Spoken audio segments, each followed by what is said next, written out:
Et le dos ici, et le micro à côté, parce qu'on enregistre. Oui, le micro. Moi, je parle beaucoup avec les mains, ça me va tenir. Hein. Je vais y arriver. Ah, ok, d'accord, bah, je tiendrai. Oui, je pense que c'est mieux. Bonjour. Tu vas bien? Très bien. Plaisir. Oui, c'est bon, c'est bon. Donc, bonsoir à toutes et à tous et bienvenue à la boutique Potemkin. Voilà, pour ceux qui ne connaissent pas la boutique, je crois que c'est votre cas, Catherine. Voilà, j'habitais tout près. Vous habitiez tout près, en effet, et on existe depuis 18 ans maintenant. Et depuis une dizaine d'années, on organise régulièrement des rencontres avec des réalisateurs, réalisatrices, des auteurs, autrices. Des comédiens. Non, pas autrice. On dit une auteure.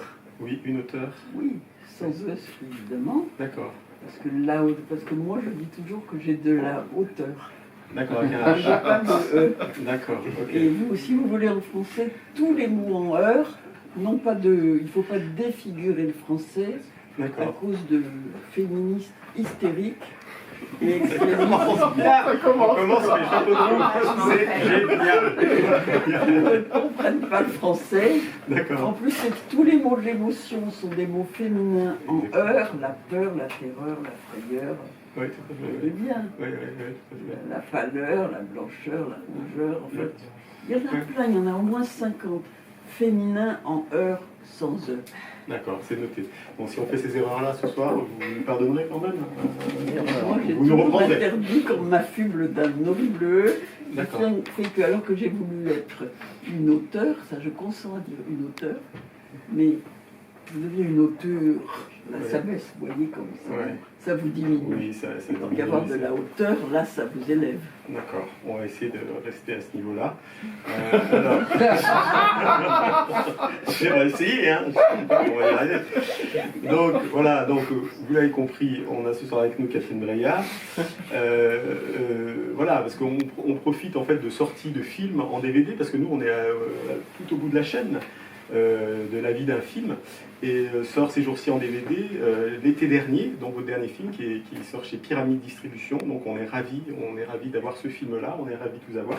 Et puis je mets juste en avant, après j'arrête la sur promo, mais c'est un ouvrage que je trouve totalement réjouissant. C'est un livre d'entretien avec Muriel Joudet. Vous savez qu'on vient d'avoir le prix du syndicat de la critique du meilleur film de cinéma de l'année. Du meilleur film ou du livre. Meilleur livre, d'accord, ok. D'accord. Non, mais c'est passionnant parce que ce sont des entretiens assez chronologiques où j'ai l'impression que vous vous livrez comme pas si souvent que ça. Je sais pas, peut-être. Moi, oui, moi je parle très cash. Mais bon, c'est passionnant pour voilà. Justement, je veux dire, moi je parle très cash alors que je ne suis pas prudente, comme on dit. Tout à fait. Pour ceux qui connaissent mal le cinéma de Catherine Breillat, je trouve que c'est une superbe entrée et ça donne envie de voir les films qui d'ailleurs, et après je m'arrête là, la plupart vont sortir au Chat qui fume dans quelques mois. Aidez-moi au niveau des dates. Au fur et à mesure, c'est Stéphane l'éditeur. Parce qu'au fur et à mesure qu'on les restaure. D'accord, ok. Donc moi j'ai déjà restauré Une vraie jeune fille, 36 fillettes, Parfait amour. Bon, là on va restaurer Sale comme un ange, dont le producteur est là d'ailleurs. Ouais. Ça prend du temps. Il est là. Voilà. Ouais. Alors pour ceux qui connaissent mal votre cinéma, c'est vrai qu'on l'associe souvent à l'interdit, à la transgression, au sexe, à la pureté, à l'impureté. Mais ça, le sexe, tout le monde en a un.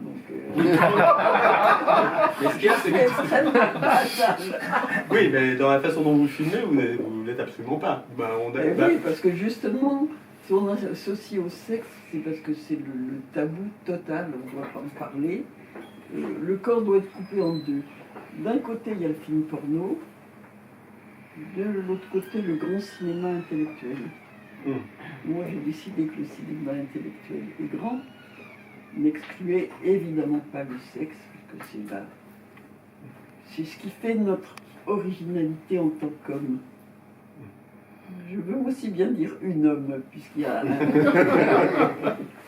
Mais rétrospectivement, après plus d'une quinzaine de films, une vingtaine de films, qu'est-ce Qu'est-ce que vous pensez, modestement, avoir apporté à ce niveau-là, au niveau de la façon dont... D'abord, je suis dans le sujet du siècle, je ne sais pas si vous avez remarqué, enfin en tout cas du demi-siècle. C'est-à-dire Mes films parlent constamment, effectivement du trouble, du déni, du fait que le sexe c'est quelque chose, le désir, qui est quand même, s'il n'y a pas de désir, il n'y a pas... Nous sommes la seule espèce de mammifère qui ne doit sa survie et sa reproduction qu'au désir. Donc l'idée qu'il ne faut jamais en parler, que les gens on ne doit même pas parler du désir parce que c'est tabou, c'est idiot. On va plus se reproduire, c'est pas ça. Oui, L'espèce humaine est en danger total. D'accord, mais ce qu'il y a, c'est que parler filmer le sexe au début de votre carrière de cinéaste, et aujourd'hui, bon, l'époque a changé. Alors, ouais, non, voilà, quel est votre regard là-dessus, sur le rapport aux images et la façon dont la sexualité et le sexe est filmé? Quel regard vous avez sur l'époque, sur notre époque, aujourd'hui, 2023?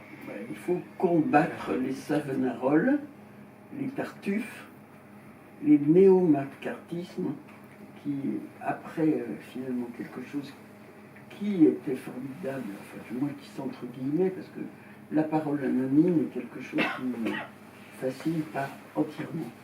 Mais disons que le mouvement MeToo était positif. Les gens se rendaient compte, et moi ça m'apportait quelque chose pour mes films. Parce qu'on m'a toujours dit que j'aimais pas les hommes, que je les montrais, que c'était pas vrai, que c'était caricatural. Et on s'est quand même rendu compte que j'étais pas du tout caricatural. Mais ce mouvement a été un cataclysme et il y a un retour de bâton. Qu'on peut considérer que c'est très bien, MeToo, que ça fait prendre conscience de certaines choses, qu'il est tout à fait bon de réformer, enfin, pas comme Pol Pot, hein, pas à la Hachette, un peu tendrement quand même. Je ne sais pas si Pol Pot c'était à la Hachette, mais c'était pas... Si, c'était à la Hachette. Oui, bien sûr. Hein? Oui, non, on va pas faire le génocide. Oui. Mais bon, la réforme, ça doit être un peu, certes, droit, mais bon, quand même pas... vous trouvez là que le balancier est allé trop loin, qu'on est dans... C'est une évidence, presque tous les hommes sont coupables, ouais. Tous les metteurs en scène sont coupables. Sans rentrer un peu dans le débat, mais le débat actuel là, qui traverse le cinéma français, vous qui avez traversé une histoire du cinéma français, encore une fois, quel regard vous avez là-dessus? Est-ce que ça peut être salutaire à un certain moment Quand vous avez des ânes pudibonds, moi j'ai toujours dit que quand on tourne une scène d'amour, par exemple, tous les mouvements qu'on peut avoir de peur d'être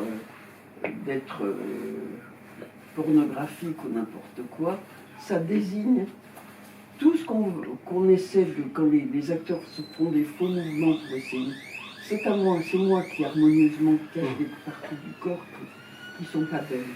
Je fais ça avec des mouvements de caméra et tout, mais si eux, ils ont des mouvements frileux et tout, mais ça désigne ce qu'ils veulent cacher.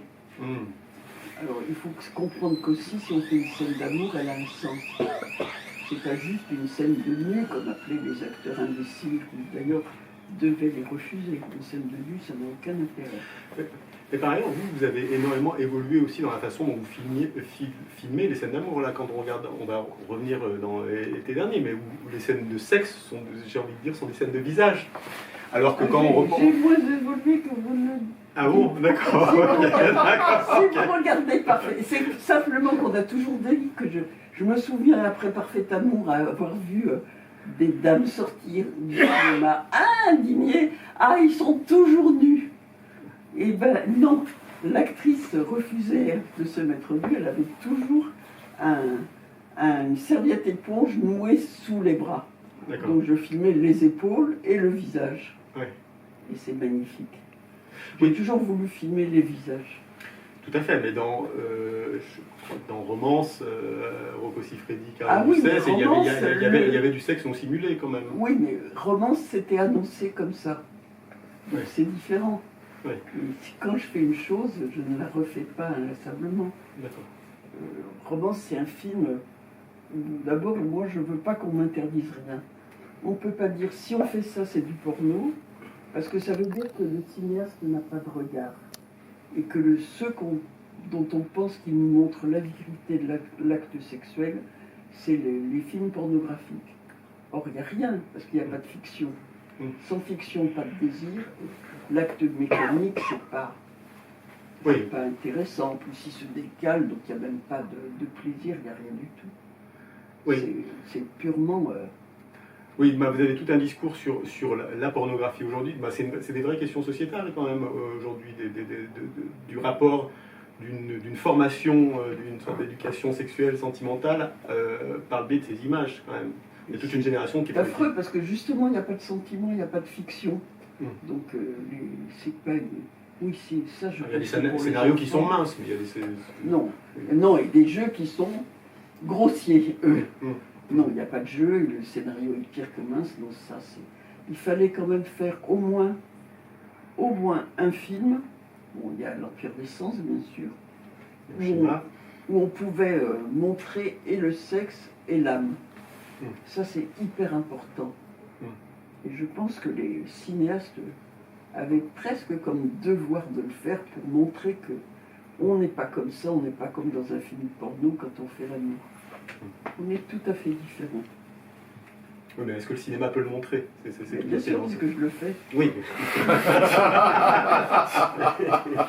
non, mais c'est vraiment une gageure, cette histoire-là. Moi, je me rappelle de certains cinéastes, je ne citerai pas, où on voit le moment de la scène d'amour et on voit que c'est complètement casse-gueule, qu'ils n'y arrivent pas, que c'est voilà. C'est très compliqué, parce qu'on a peur. Je peux vous dire, les acteurs ont peur et moi j'ai peur.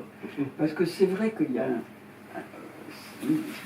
une intimité dans laquelle on en entre par effraction, et très très vite on peut se dire qu'on va faire de l'érotisme, ou de la pornographie, ou de l'érotisme soft.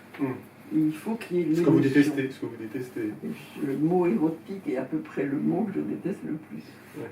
Ah oui, donc il faut qu'il y ait de l'émotion. Moi je suis un cinéaste d'émotion. Quand je fais mes scènes d'amour, il faut qu'à un moment je reste fixé à mon combo et bouche bée, quoi. Et que tout le plateau soit sidéré. Je me souviens quand on avait tourné une scène de Sale comme un ange avec Lio et Brasseur. Bon, elle avait, alors c'était important, c'est là que j'ai commencé à filmer comme j'ai filmé. Moi, j'ai besoin de montrer comment sont les corps. Après, la seule chose qui m'intéresse, c'est les émotions de ces corps-là. Donc, il faut qu'on voit comment ils sont, ce qu'ils font. Et j'avais un grand travelling. Et en fait, on voyait d'abord Lio en plan, elle avait une robe rouge et elle avait sa culotte en bas des pieds. Et ensuite, on faisait la scène et je dis, ils étaient persuadés qu'ils allaient se mettre nus. Moi, les gens sont toujours persuadés qu'ils vont se déshabiller. Je les déshabille s'il faut, mais c'est pas ça qui m'intéresse. Et je leur avais dit, vous savez, et ça je l'ai redit à Caroline aussi à une scène, contrairement à ce qu'on croit, Caroline Dussert, oui. Moi je déshabille pas tellement les gens. Mais moins on en voit, plus ça sera intime et plus les émotions que vous allez donner aux spectateurs et qu'on va voir ne seront pas simulées, seront donc justes, et c'est des émotions intimes, puisque c'est les émotions amoureuses physiques. Et je me souviens, Lio, ça avait été absolument incroyable, parce que quand on a fini la scène, tout le plateau était en état de choc. Laurent Dayan avait l'œilleton collé là, il y avait toute la marque, et quand on a dit couper, tout le monde était en état de sidération. Parce qu'on a l'impression qu'on assiste à quelque chose qu'on n'a jamais vu. C'est ça qui est important. Qu'on voit quelque chose qu'on n'a jamais vu de nous-mêmes.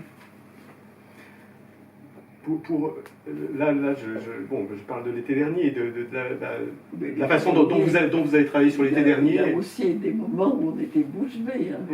La scène dite de Marie-Madeleine en extase. Mais voilà, alors ce qu'il y a, c'est que il y a une grosse partie de votre travail qui est inspirée aussi par la peinture. Ça, c'est important, là. Depuis le début, parce que une vraie jeune fille, je suis partie avec 4 personnes, je ne savais même pas ce que c'était qu'un raccord, je n'avais fait aucune école, et je ne savais rien.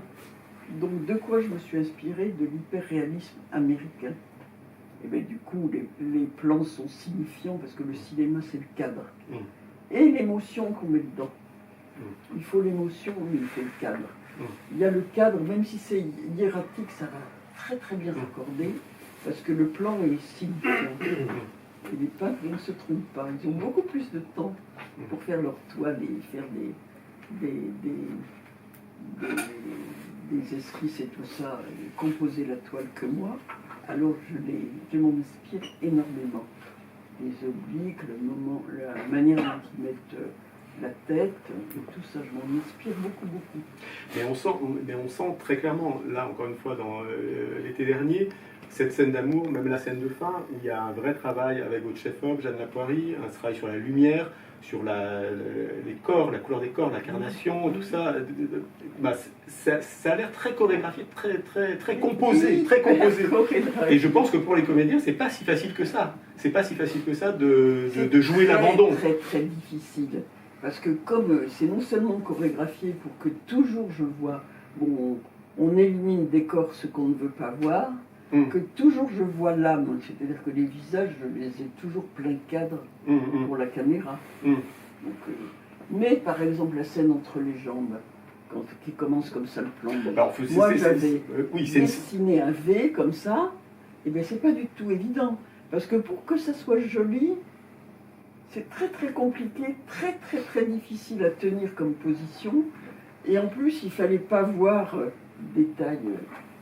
Je me suis aperçu que si on laissait naturalisme, on voyait la poitrine de Léa dans le V des jambes. Et ça, c'était pas une image, c'était pas limpide.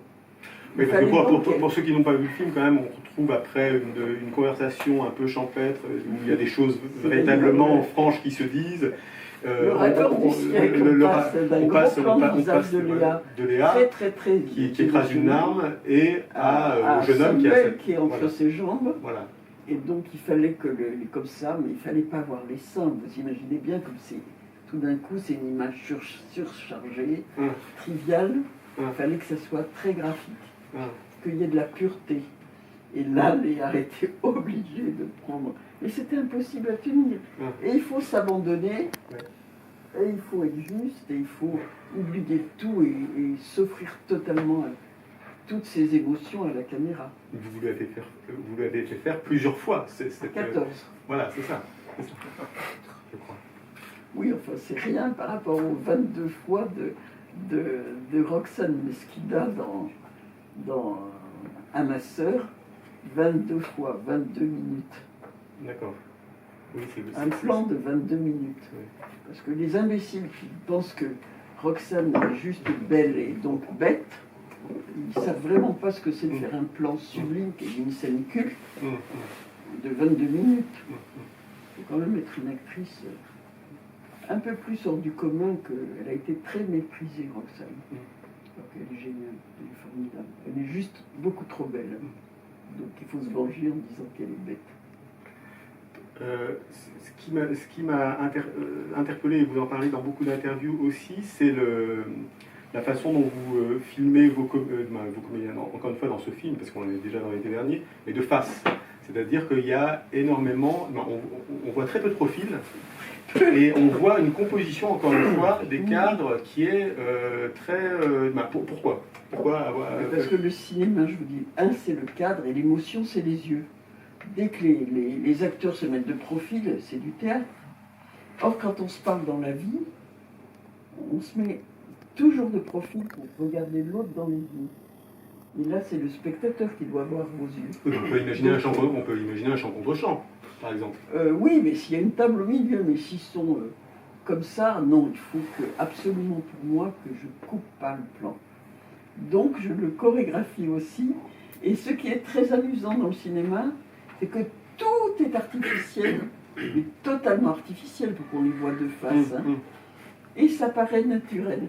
S'il y a un moment où Léa monte l'escalier, Oui, oui, cette fameuse Elle le scène. monte à l'envers avec C'était des une torture talons, pour elle, apparemment, de des monter. talons aiguilles Ouais. et en très en colère et tout. Ouais. Je peux vous dire, quand je lui ai dit qu'elle allait monter à l'envers et tout, mais elle me dit, mais non, mais je suis en talons aiguilles. Je lui dis, oui, oui, mais tu vas voir, tu vas le faire. Ils le font toujours. Tout ce qui est difficile, ils le font. Oui, je pense Parce qu'il que avait. c'est en fait, c'est ça aussi le cinéma, c'est de se surpasser. Je crois qu'il aura fallu un certain temps, et dans la fameuse scène, voilà, enfin, je sais pas le nombre de jours, mais dans les entretiens, on a senti que c'était un challenge pour elle. Cette fameuse scène aussi de la confrontation avec Rabourdin, où les deux devaient. C'était une scène où elle ment de manière émontée face à son mari en niant. Alors pour ceux qui n'ont pas vu le film, tout le monde a vu le film ou pas? Pas forcément, non. Alors c'est l'histoire d'une femme d'une cinquantaine d'années qui a une liaison avec son beau-fils qui a 16 ans. Donc elle est jouée par Léa Drucker, le jeune homme est joué par Samuel Kircher. Comme ça que ça s'est passé. Voilà. Parce que le film, en fait, personne ne voulait le financer, j'étais has-been, etc.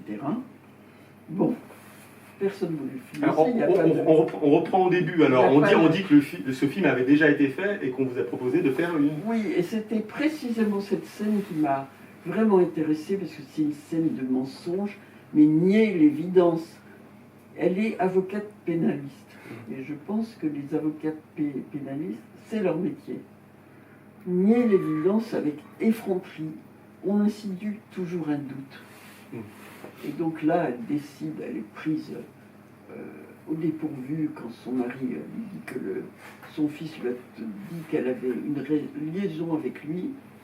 Et elle reste d'abord, mais terrassée sur sa chaise, pétrifiée. Et je disais, allez, non, non, tu bouges pas. Puis tu regardes comme ça. Droit, droit, droit, et tu bouges pas, tu ne lèves pas un sourcil, tu clignes. Ah oui, les clignants lui aussi, vous verrez, il n'y en a pas un. Oui, vous en avez horreur. Et je vous jure que les gens vous assurent, mais non, mais on est obligé de cligner des yeux. Alors je dis non, quand on est dans la scène, on cligne pas de l'œil, parce qu'on regarde comme ça, droit. Et quant au sourcil, c'est quand vous cherchez votre texte. À ce moment-là, on hausse les sourcils. Parce que cette scène, spontanément, un comédien aurait eu envie de la jouer avec les tripes, avec la colère, avec voilà. Et vous leur avez demandé tout le contraire. Oui, parce que je lui ai dit, les mots sont déjà terribles. Si tu les craches comme ça avec tes tripes, t'es une mégère, et moi les mégères, les bons débarras. Hein. Il faut que tu sois glacial, au contraire. Que tu sois une énigme, que tu fasses rêver. Alors d'abord, je lui ai dit, comme Kim Novak. Ouais, la référence à Hitchcock est présent. Hein. Oui, oui, oui, mais c'est à cause de ça, c'est à cause de la violence des mots, dont je voulais qu'elle garde un visage limpide et qu'elle soit belle. Et donc, et après, je me suis rendu compte qu'elle était beaucoup plus, vu son genre de visage, Tippi Hedren, dans Marnie. Ouais. Et puis, je me suis rendu compte que le personnage, mais tout ça, c'est fait en filmant. Hein. Je ah oui, c'était pas prémédité. Ah oui, d'accord. Même à l'écriture du personnage. Mais non, moi, c'est ma patte à modeler. C'est sur le plateau que je vois tout. Parce que vous êtes confronté au fait que la caméra, vous pouvez la mettre là et pas ailleurs. Que c'est là qu'on chorégraphie tout et qu'on voit tout. Qu'on voit à quel point c'est horrible si on s'emporte. On joue comme du happening. Le cinéma, c'est autre chose. En plus, je m'approche tellement près des visages que l'émotion, elle doit être contenue. Cette scène est incroyable. Cette scène est incroyable parce qu'on voit vraiment en plus Rabourdin petit à petit se décomposer, le doute s'instiller comme ça. Et d'une colère et d'une assurance comme ça, il passe à un doute, mais pourquoi? Et la progression de la scène est assez incroyable. Oui, j'avais dit aussi à Léa, tu comprends, il faut la moduler cette scène. On l'a tournée sur 3 jours, puis la scène dans le film danois, l'actrice Trine, elle est formidable. Donc, il y avait le challenge, était qu'on ne nous dise pas qu'on était grotesque. D'accord.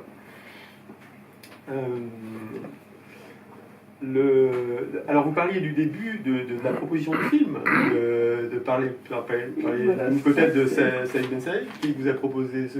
Oui, je ne sais pas comment il a pensé à moi, il m'a envoyé un petit mail. Dieu merci, j'étais allée au festival de Belfort, où lui, il avait une sorte de masterclass de producteur. Je l'avais écouté, il disait que lui, il venait jamais sur le plateau embêter les metteurs en scène qui travaillaient, c'était leur métier. Ils ne venaient pas. Par contre, il est très intervenant au montage, je confirme. Oui, mais au casting aussi. Oui. À la transition, au casting aussi. C'est-à-dire que c'est lui qui vous a, qui vous a pas imposé les Drucker, mais qui vous a Non, dit... je l'ai refusé pendant 1 an. Oui, voilà, bon, Et voilà, puis, c'est ça. Oui. quand l'actrice pour laquelle j'avais écrit a eu peur de faire le film, à ce moment-là, bon, j'ai vu les 2 actrices, j'ai beaucoup hésité entre l'une et l'autre, qui étaient libres pour... on mettait nous le nez sur le tournage. Et là, d'abord, Léa m'a parlé du scénario, et ce qu'elle me disait était assez formidable. J'ai demandé à la voir, et quand je l'ai vu comme moi le voyais, le regard constitue. Un metteur en scène, il voit les acteurs d'une certaine manière. Tel que les metteurs en scène avaient vu Léa, elle ne me convenait pas. Dès que je l'ai vue en vrai, je me suis dit oui, oui, elle est pour moi. Déjà, j'ai la première scène avec elle. Mais qu'est-ce que vous avez dit? Qu'est-ce qu'elle vous a dit? Qu'est-ce qu'elle vous a dit? Qu'est-ce qui vous attend? Moi, je les dévore du regard, les acteurs, et je m'en pars d'eux. Et là, je vois que ça, c'est ce que j'aime. Et je ne le savais pas que je l'aimais. Je ne le savais pas. Mais dès que je l'ai vu, je l'ai su. Mais parce qu'il dans le DVD, il y a des bonus très, très intéressants de scènes commentées par Léa Drucker. Elle commente la scène du bar, par exemple. C'est très émouvant parce qu'elle livre quelque chose de très personnel. Et dans cette scène, elle s'en rend compte et elle le met au service du jeu. C'est assez beau la façon dont... je sais pas. Mais Léa est formidable. Je ne savais pas, je croyais qu'elle était très conventionnelle, figurez-vous. Ouais. Je m'en veux beaucoup parce que j'ai... Vous aviez vu des films avec elle ou vous la connaissiez pas tant que ça? Moi je suis très radicale, je n'aime rien. D'accord. Et Saïd a presque toujours raison, 95% raison. Les 5% sont parfois difficiles à négocier. Vous avez toujours eu des producteurs qui avaient à forte poigne? Non. Mais là, j'ai l'impression que vous avez bien aimé. Ah ben j'adorais. Ouais, travailler avec lui. Ah ben oui, on s'adore. Et pourtant, d'abord, des fois il parle, il est glacial et glaçant. Mais moi, quand je lui parle de glacial et glaçant, il n'en veut pas, il trouve ça normal. Moi, j'ai beaucoup plus de mal, je dois dire. Mais non, il a presque toujours raison. La preuve, je vais faire un autre film avec lui. Alors que j'ai tout de même le choix et que il n'est pas... Oui, évidemment, il est impitoyable. Il ne pense qu'au cinéma, c'est sa vie. Il est inflexible, il est aussi dur avec moi que je suis dur avec les acteurs. Alors après tout, chacun son tour. Et au montage, apparemment, lui était intraitable. Il a vu la première mouture comme ça. Et il la voit tout seul. On lui dit, j'avais 12 semaines. Et comme il disait qu'il était très intervenant au montage, je croyais qu'il venait plus souvent. Qu'une fois qu'on avait l'ours... L'ours, c'est la première, c'est la... Il m'a dit, non, montez. Et je lui téléphone au bout de 8 semaines, et je lui dis, on ne sait plus quoi faire. On a presque monté le film. Et on ne savait plus quoi faire. Alors il dit, bon, je vais regarder. Alors croyez pas qu'il vient regarder avec vous, là. C'est à la fois terrorisant, mais rassurant, parce qu'on sent ce que la personne à côté ressent. Non. On lui envoie un lien, il regarde tout seul. Il est terrorisant. Il terrorise.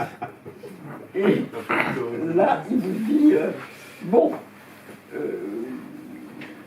le film est trop long, il faut couper une demi-heure, mais débrouillez-vous avec ça pour faire un très beau film. Il faut couper ça, il faut alors des trucs que j'osais pas couper, mais que j'avais très envie de couper, alors c'était plus vite.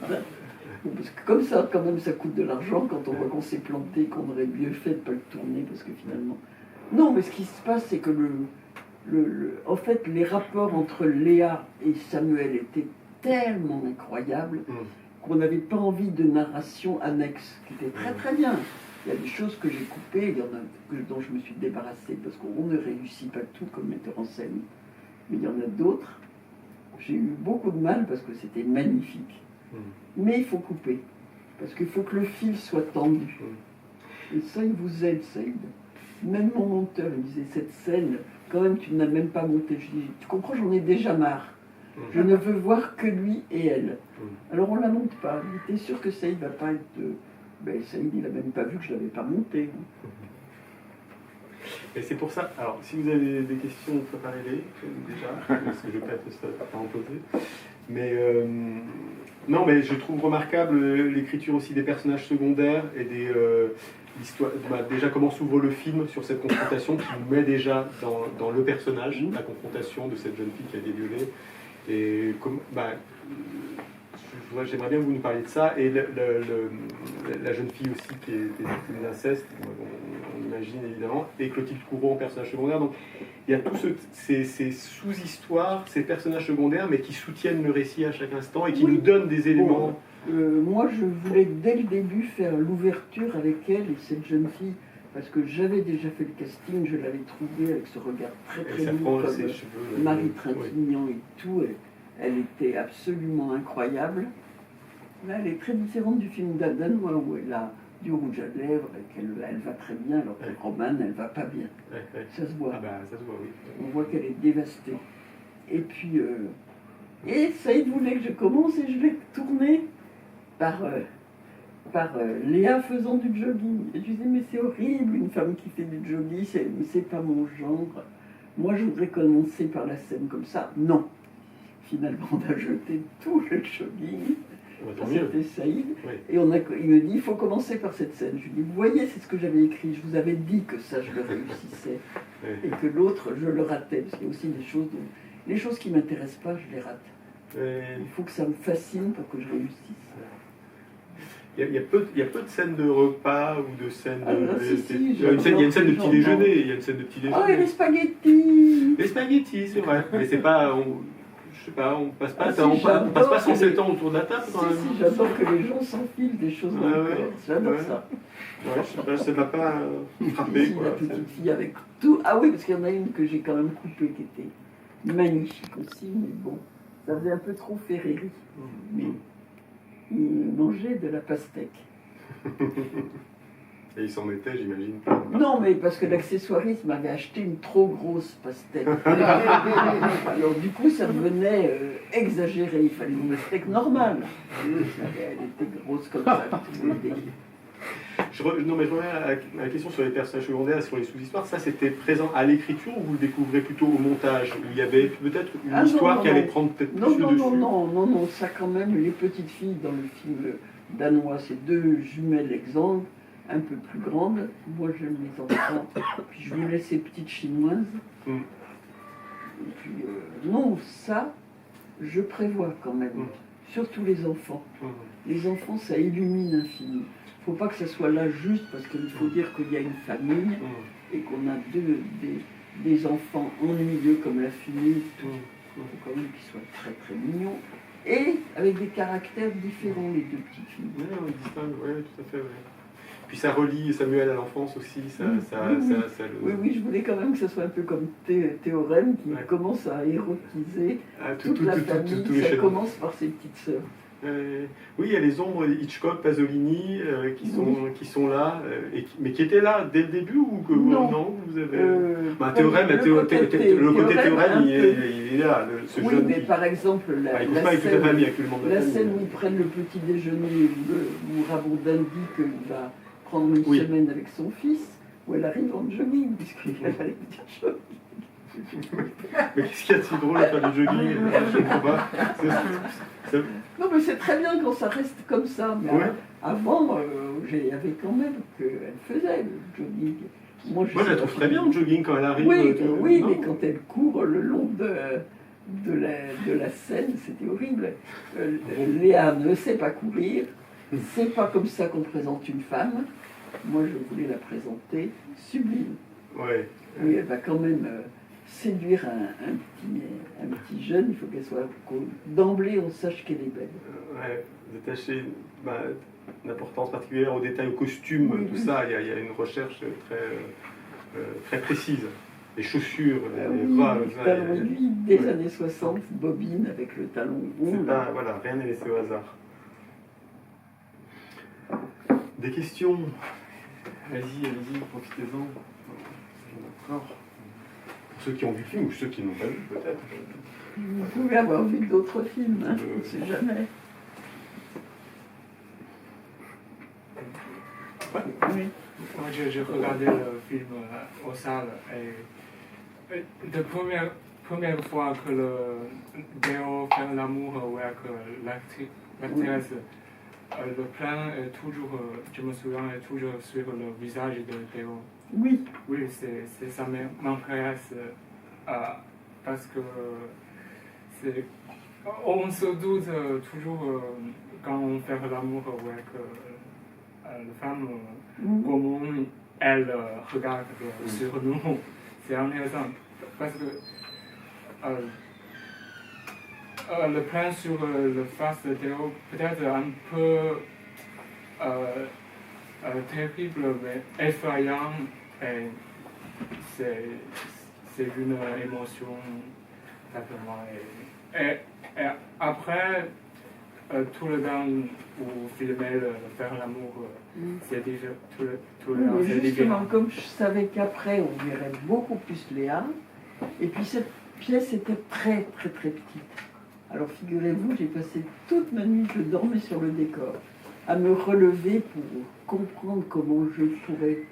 On ne pouvait pas bouger le lit, on ne pouvait pas casser le mur, on ne pouvait pas mettre la caméra de côté pour était la bonne place. On ne pouvait pas éclairer Léa, donc elle allait être horrible. Et je me demandais comment faire, et j'ai tout d'un coup trouvé. J'ai trouvé qu'on pouvait avancer le lit, mettre la caméra derrière, et déjà qu'ils s'embrassaient à pleine bouche et qu'ils n'avaient pas besoin donc d'être nus, puisque c'était un énorme gros plan de visage. Bah déjà, le premier baiser, c'est très étrange, il est très étrange, très inattendu. Hyper radical. C'est-à-dire qu'on les voit sans. Alors, il y a ils ont une façon de s'embrasser qui est déjà oui, très particulière, et en plus, c'est là où elle vient le rejoindre dans son lit où il est en train de regarder une série, un manga japonais ou quelque chose comme ça. Et la caméra est derrière eux. C'est un endroit très inattendu où on n'a pas du tout l'habitude. C'est le seul endroit où ils allaient être beaux. Oui. J'ai piétiné toute la nuit dans cette chambre pour essayer de trouver comment j'allais faire pour que ça soit sublime. Et puis, c'est très bien, ça permet d'ellipser plein de choses que j'avais pas envie de voir et qui sont quand même très récurrentes et répétitives. Puis c'était rigolo parce qu'ils avaient peur. Samuel passait son bac le matin. Dans la vraie vie, hein. Oui, faisait sa première scène d'amour au cinéma l'après-midi. Ils avaient très très peur. Léa avait très très peur. Elle n'a jamais fait de scène d'amour de sa vie au cinéma. Bon, jusqu'à la gare, il n'y a pas de scène d'amour, Non. Et donc elle avait elle aussi très peur, mais ils ont été formidables avec moi, les acteurs. Et vous voyez, ma première assistante me dit que là, elle est sur un film avec une coordinatrice d'intimité Ah oui.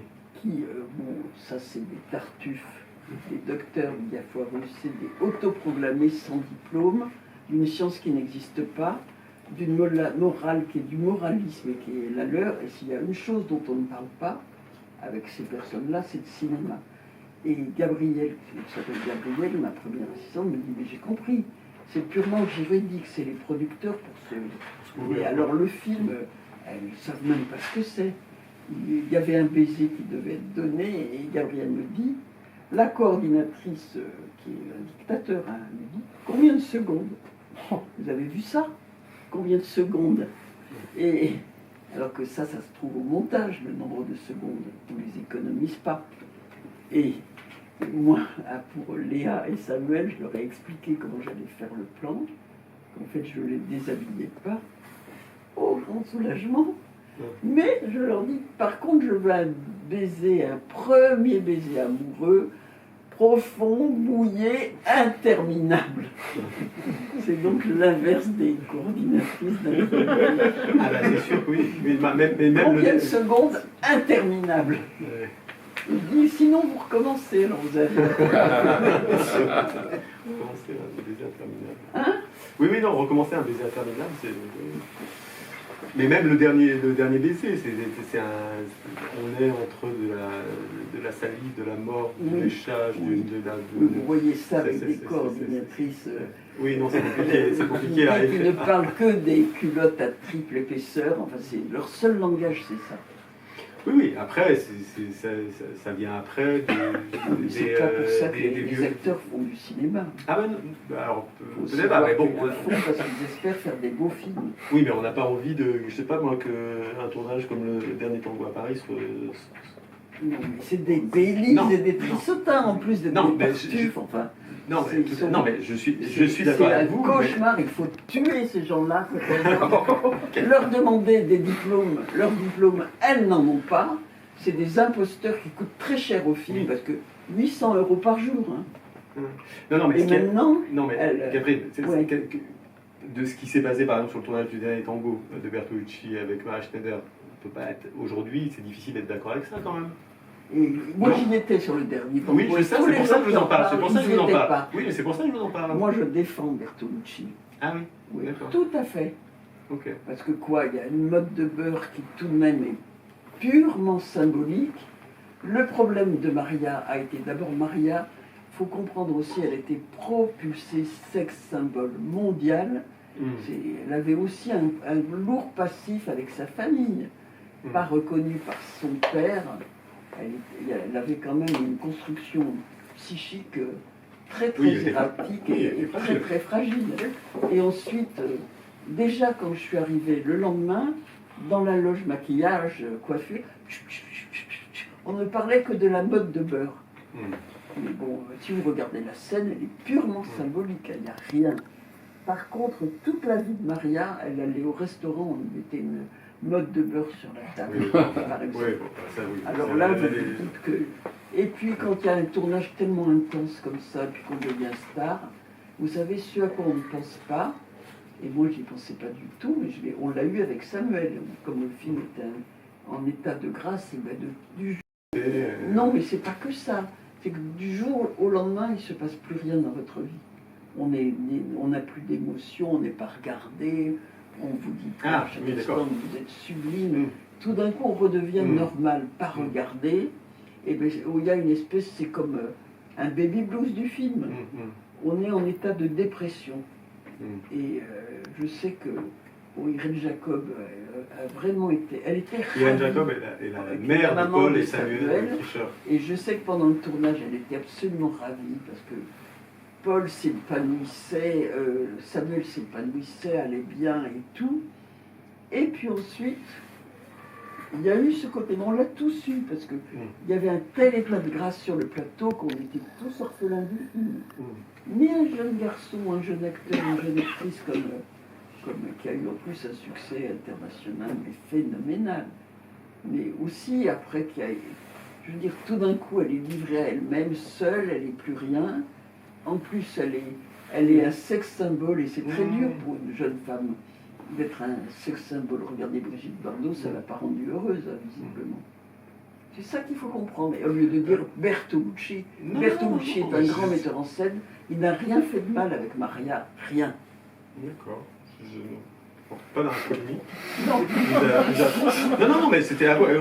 Je savais que vous aviez tourné sur le film et que c'était en. Moi, je n'y étais pas. Donc voilà, c'est ça. Oui. Donc Et moi, je continue par rapport à l'été dernier. Et pourquoi, quand on imagine aujourd'hui que.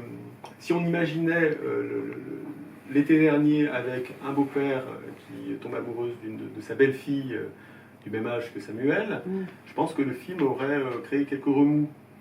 Qu'est-ce que vous en pensez ? Il en crée déjà. Non, il en crée déjà, mais je pense qu'il aurait été attaqué fortement. Je dis toujours que je ne suis pas là pour donner des leçons ou réformer la société. Je ne suis pas assistante sociale, je suis cinéaste. Oui, tout à fait. Mais Catherine, mais ce qu'il y a, c'est que on envisage un mauvais sentiment et vous avez bien conscience.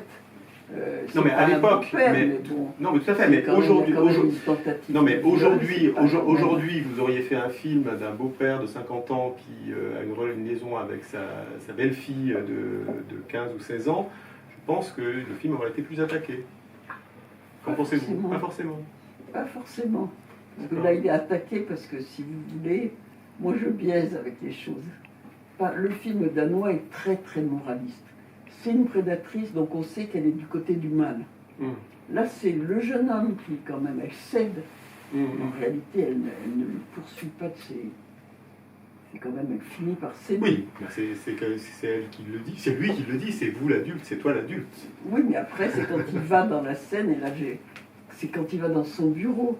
Mais quand il dit ça, tout ce qu'il dit, c'est du déni. Il y a plusieurs manières. Là, vous me dites, les paroles, comment c'est joué? Comme une scène d'amour entre les deux. C'est vrai, c'est vrai. Alors, les paroles, et ça, c'est le déni total. Moi, je travaille beaucoup sur le déni. Et toute cette scène qui, dans le film danois, est au premier degré, c'est-à-dire qu'il vient vraiment dans le bureau en lui disant c'est toi l'adulte et il la menace. Alors que là, on voit bien que ce n'est qu'un prétexte. Le prétexte qu'il a trouvé pour la revoir, et en fait, il la veut.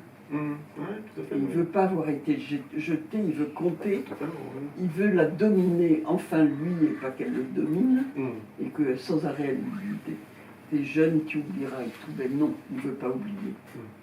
Parce qu'après tout, un premier amour, si c'est comme le jeune Werther, terre, il peut en mourir. Alors qu'on vous dit, bon, t'es jeune, ben c'est le premier amour, c'est rien. Question, ouais. Non, pardon. Et vous savez, les gens qui sont moralistes et qui veulent être moralistes avec les films, mais m'indiffèrent totalement. Oui, non, mais on sent bien que votre film, il est à un autre endroit de la... Oui, parce qu'on voit bien qu'elle cède, on voit bien que quand il revient, et on voit bien qu'à un moment, c'est une histoire d'amour. Est-ce qu'on peut dire à Macron que, après tout, il avait 15 ans, que c'est vrai qu'elle était quand même, elle avait autorité sur lui. Est-ce qu'on a vraiment envie d'inviter Macron Pour les questions d'âge et de séduction illicite, ça peut être une grande histoire. Est-ce que vous aviez vu Clément d'Emmanuel Berco? Non. Non, vous n'avez pas vu? Vous en avez entendu? Oui. Non.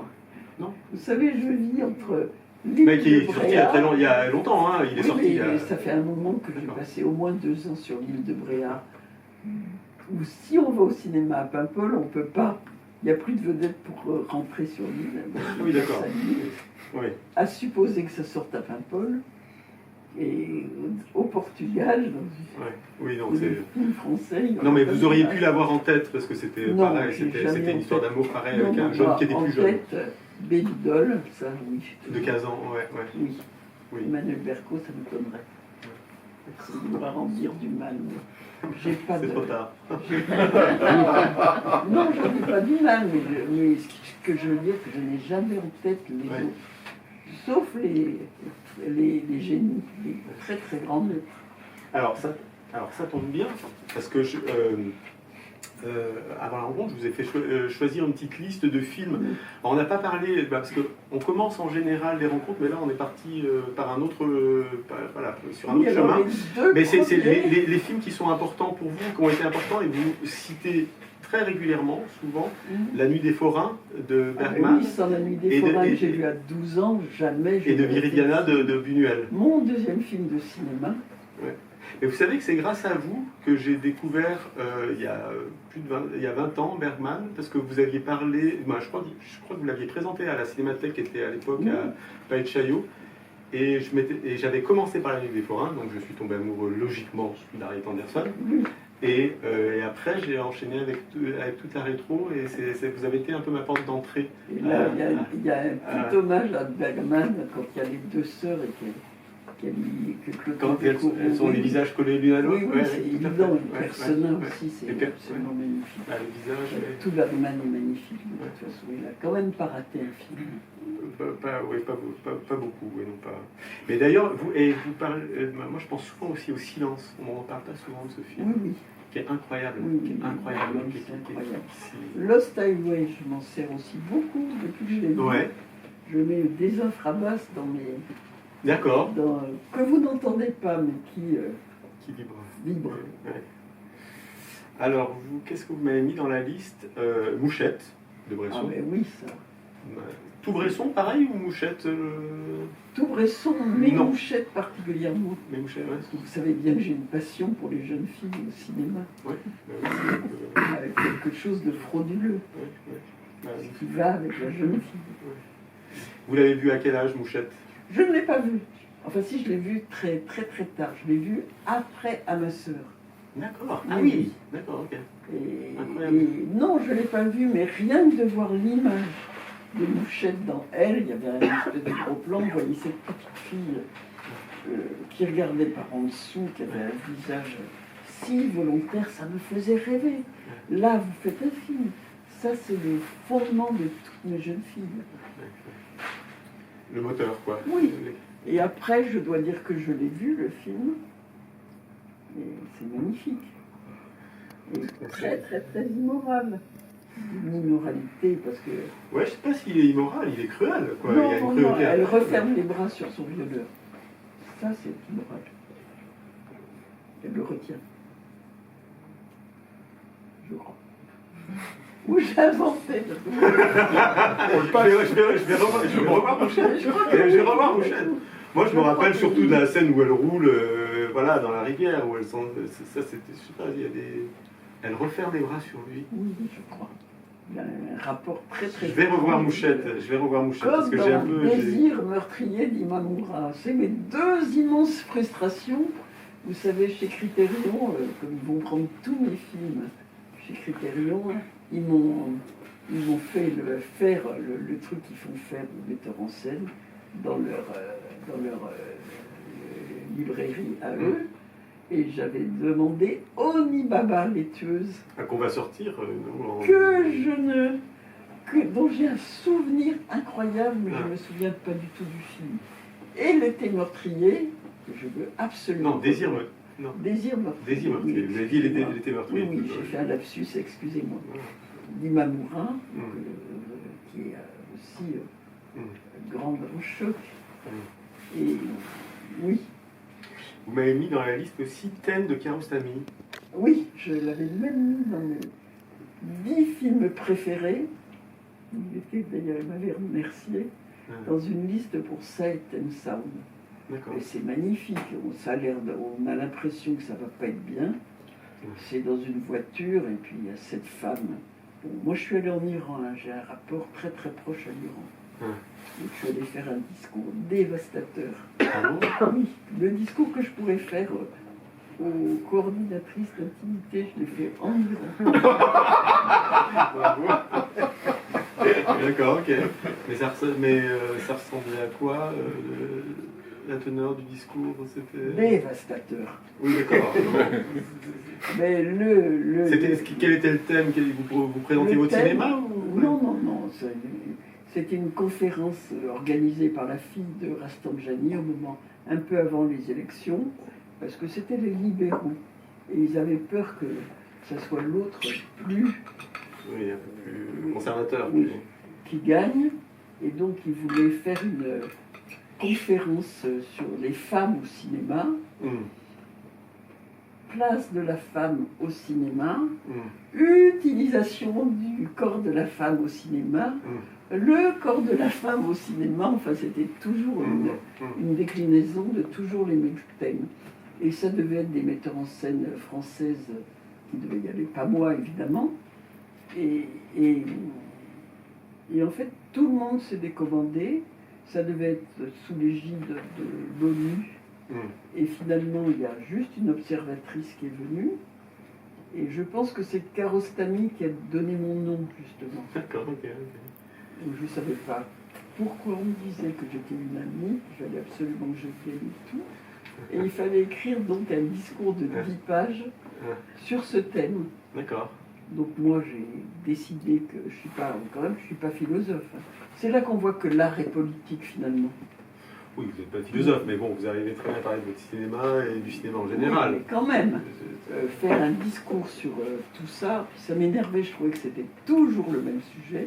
Alors j'ai fait le discours, alors d'abord j'avais pas choisi le sujet, je les avais accumulés, puisque c'était une déclinaison toujours de la même chose, pour nous faire dire, le monde n'a pas changé, qu'on utilisait les femmes dans le cinéma, le corps de la femme, et donc condamner tout ça, bien entendu.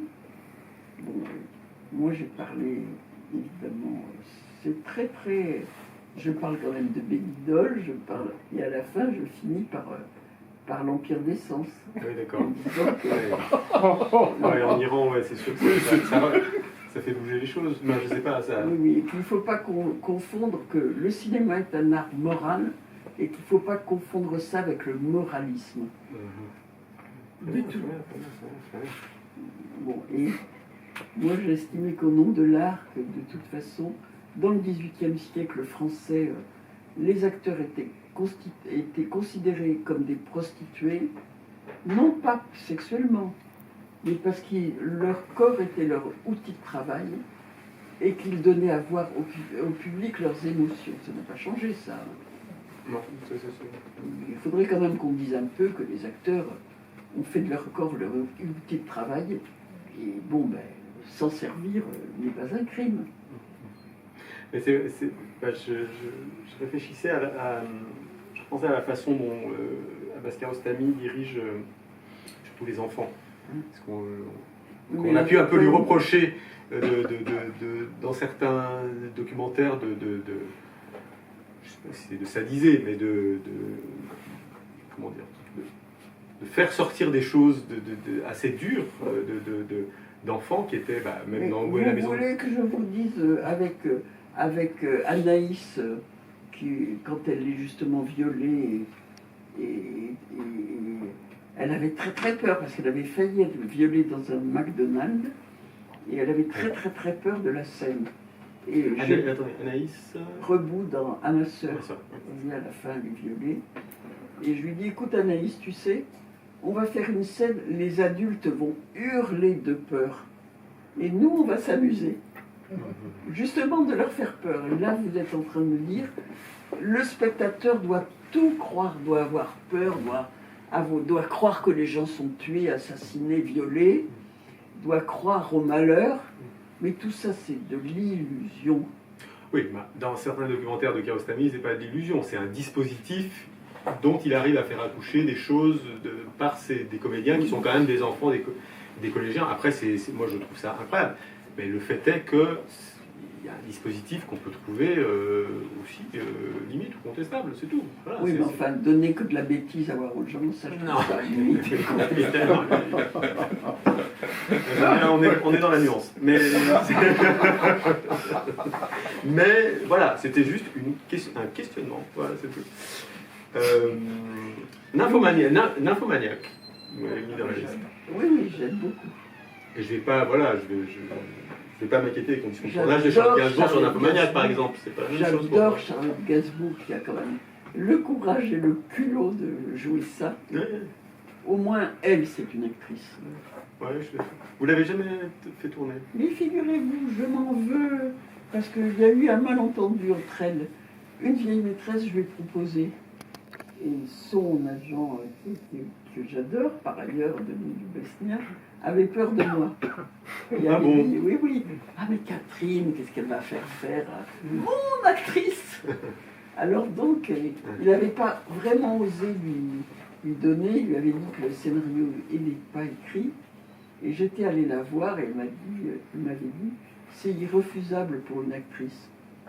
Et en même temps, j'avais pas de réponse de oui formellement. Oui.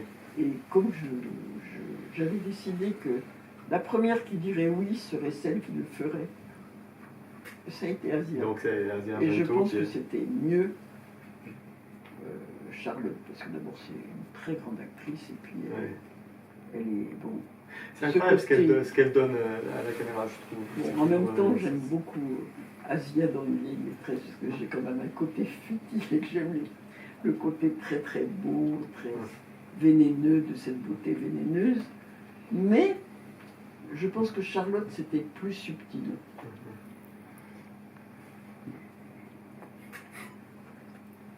Bon, je regrette en fait. Je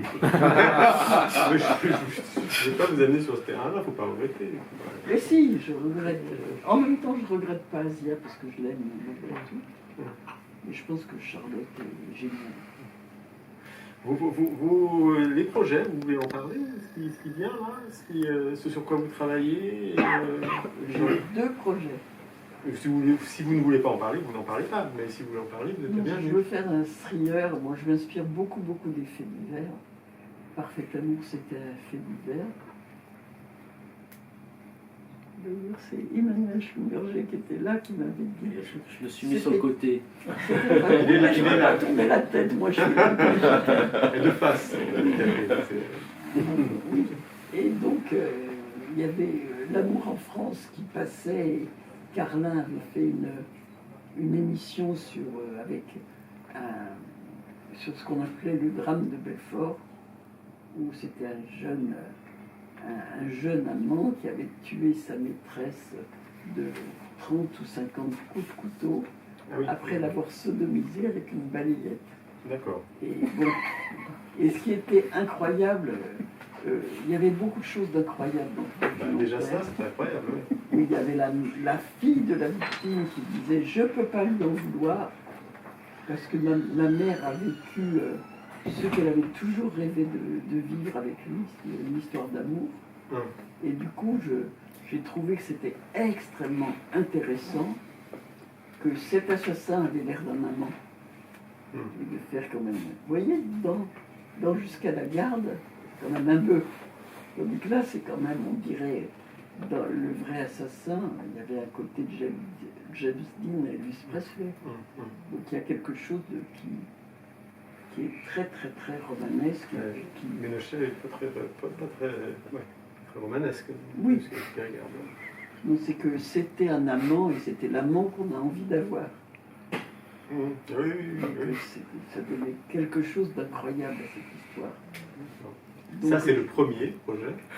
Oui, mais non, je vous parle parce que je m'inspire souvent de faits divers. Ah oui, d'accord. À ma sœur aussi, vous croyez que la fin, je l'ai inventée? C'était un fait divers. D'accord. Impossible d'inventer un homme qui sort du bois avec une hache. Des faits divers, il n'y a aucun scénariste qui peut faire ça. Et là, j'ai trouvé un fait divers, tout est vrai, et aucun scénariste ne peut avoir le culot de faire une histoire pareille. Tellement mais les gens sont abracadabrants. Quand il y a des faits divers, pourquoi ils tuent, comment, mais ils sont fous. Comment ils s'empoisonnent pour rien. Quand même, le plus simple quand on veut se débarrasser d'une femme, c'est de la quitter, c'est pas de la tuer. Je prends des notes. C'est vrai. Mais vous avez raison. Là, C'était quand même... on passe sous le bon sens. Et là, c'est effectivement le meurtre et un truc, mais abracadabrant. Et c'est tellement incroyable, il y a un petit côté à la fin, Raskolnikov en plus, quasiment, alors qu'il est hors de soupçon, il va se dénoncer. Il va se dénoncer, enfin c'est quand même... Ce fait divers est hallucinant. Alors après, je les transforme. Catherine, je tiens à vous dire que ça me fait plaisir de vous voir comme ça, enthousiaste et... Moi, j'ai un côté un côté jeune réalisatrice comme ça qui va s'attaquer. Il faut toujours faire son premier film. Mais vous l'avez dit, mais ça fait vraiment... Mais parce que quand vous en parlez, je vois toute la force qu'il peut y avoir. Parce qu'il en faut quand même pour s'attaquer à un film. Mais oui, mais depuis que Seine m'a sorti de mon oubli. Mais oui, j'ai l'impression. J'étais dans un tombeau d'oubli et je m'étais résignée, puisque quand même... Jean-François Le Petit, mon producteur, il n'arrivait plus à monter les films, il faut quand même dire ce qui est. C'est-à-dire, Saïd, il n'a pas réussi la première année. Et il a fait le film, Jean-François ne l'aurait pas fait avec un financement aussi petit. Vous avez vu le générique, très élégant. Il n'y a pas d'argent. Donc on remercie à peu près personne. Mais là, maintenant, vous êtes redevenu bankable. On espère, il faut voir encore. D'accord. Mais bon, normalement, ça devrait être plus facile. Mais quand même, il a eu que des refus. On a eu finalement Canal+ et l'Aventure au Sec. Pas une chaîne hertzienne. Je ne suis pas familier des montages et tout ça, mais bon, j'ai l'impression que c'est un peu faiblard. Oui, mais rien, pas une Sofica, pas une chaîne hertzienne, pas la région. Rien. deux financiers, mais d'argent vraiment de ces deux financiers, ça fait pas 1 million. Et vos films en coûtent combien? Moi, je sais faire les films. Comme je suis très enthousiaste, comme vous avez pu voir, en fait, j'adore la pression, les gageurs, impossible.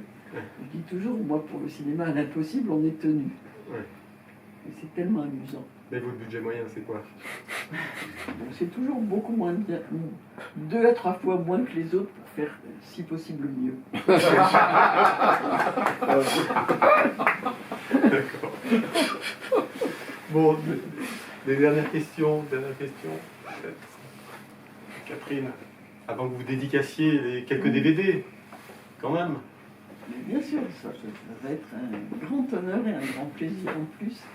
Il y a des bonus sur ce DVD. Mais oui, moi j'ai remercié Pyramide déjà, Noémie qui a fait un travail formidable. Et il y a une leçon de cinéma qui est géniale. Fait par qui? De leçon de cinéma de Catherine qui date de 2001. Oui. Alors, qui a été fait au Festival international des Créteil, films de femmes. oui. Ouais. Oui, parce que je m'entendais. Avant, elles me détestaient, les féministes, parce que j'étais pas politiquement correcte dans le féminisme.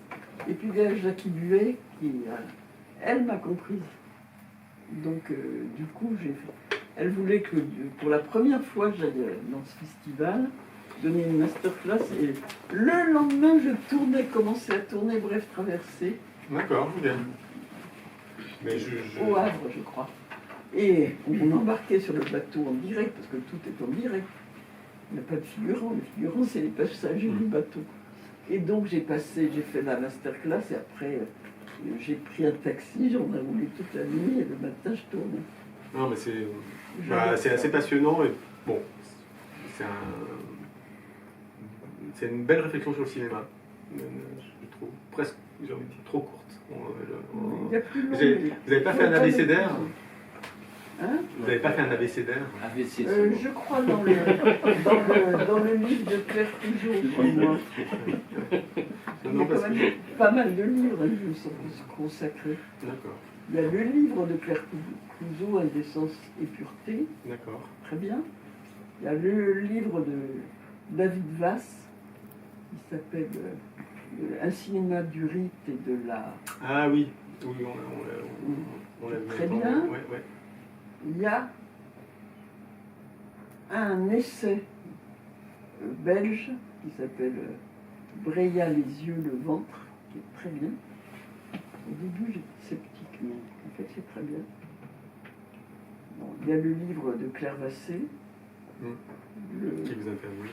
Corps amoureux. Et il y a un livre que j'ai découvert qui a été fait par un professeur à Manchester,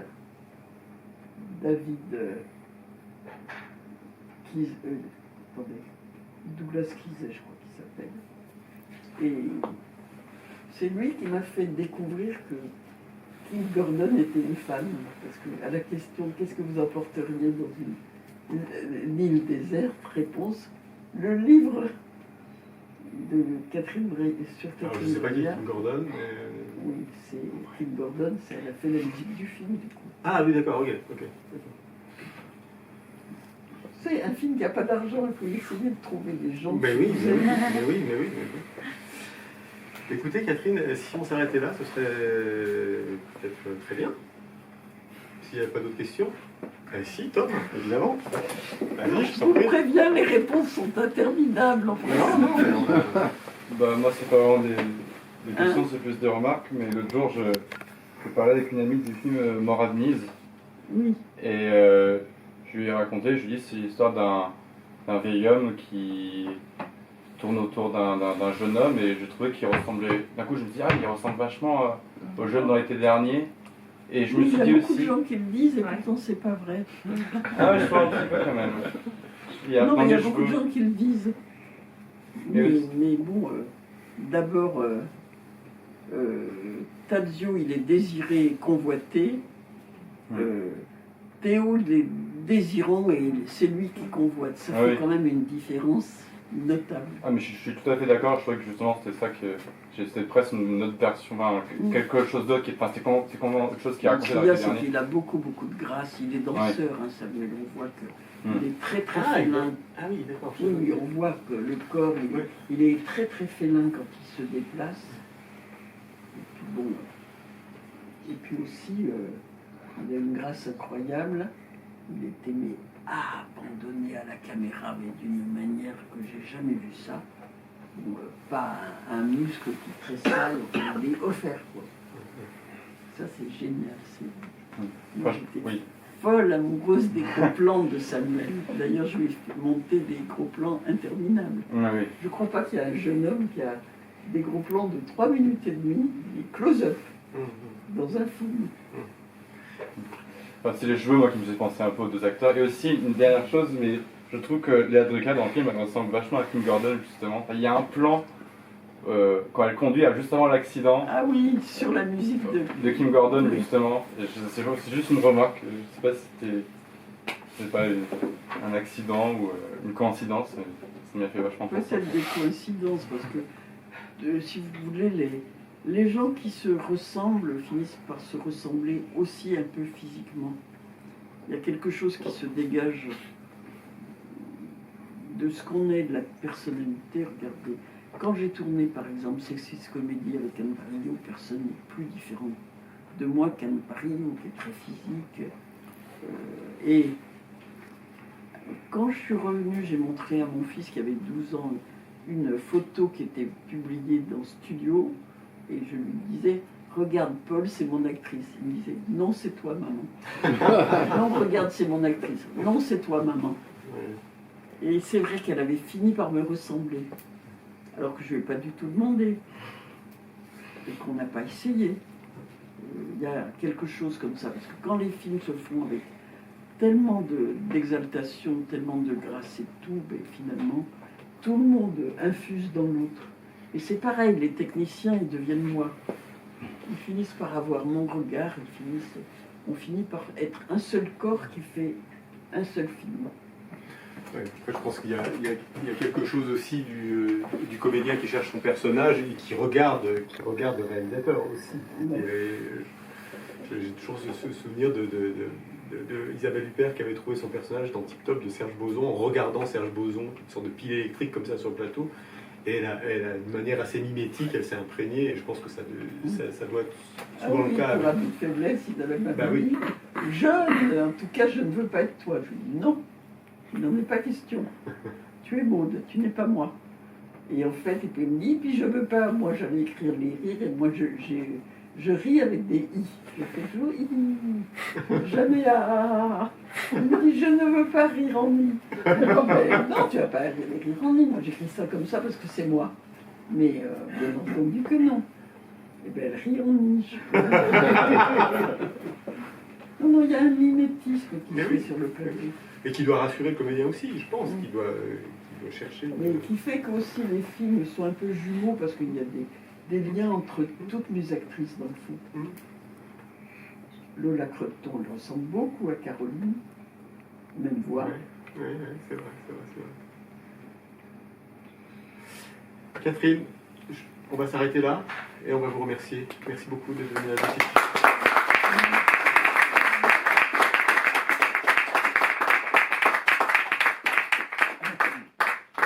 Je vous le disais, les DVD sont en vente à la caisse et vous pouvez venir ici.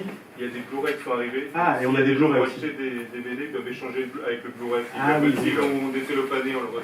Voilà, bah super. Bah, on a DVD et Blu-ray et Catherine va les dédicacer dans juste ici, juste où elle est. Voilà. Merci à toutes et à tous.